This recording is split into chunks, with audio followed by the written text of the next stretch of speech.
For my personal leadership assessment, I answered question 1 first, and students actually have a lot more power than they think. The first one is expert power, and in each of the classes, students take expert power by the knowledge they gain from each subject. This is by studying, researching, and engaging in the classroom.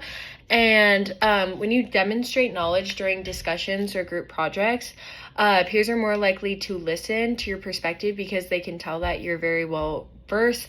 You're actually speaking with knowledge and credible sources. Professors may also value your questions and contribute more, seeing that you are an engaged learner, and that'll get you a higher grade and more respect from the professors.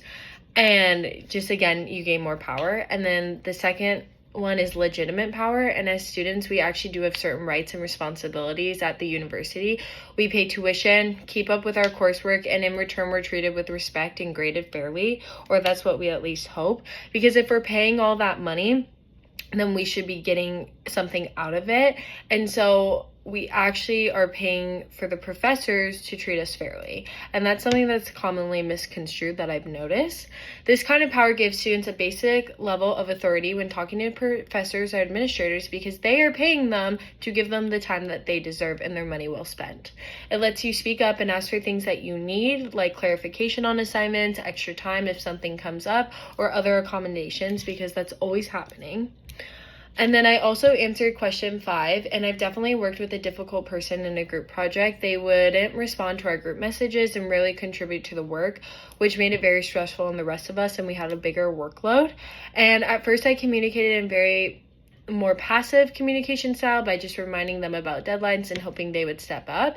This ended up being ineffective communication because I avoided directly addressing the problem, which wasn't the best at first. If I could redo the situation, I would use assertive communication by clearly explaining the group's expectations and what we need for them, instead of derailing from the issue. I would also use I language, like I feel very stressed when work isn't turned in, or I feel like you're not contributing enough, and just speaking for myself instead of the whole group. I would express how their behaviors actually affected me without sounding aggressive. This would help to keep the conversation civil and the message would actually come across way more clear. So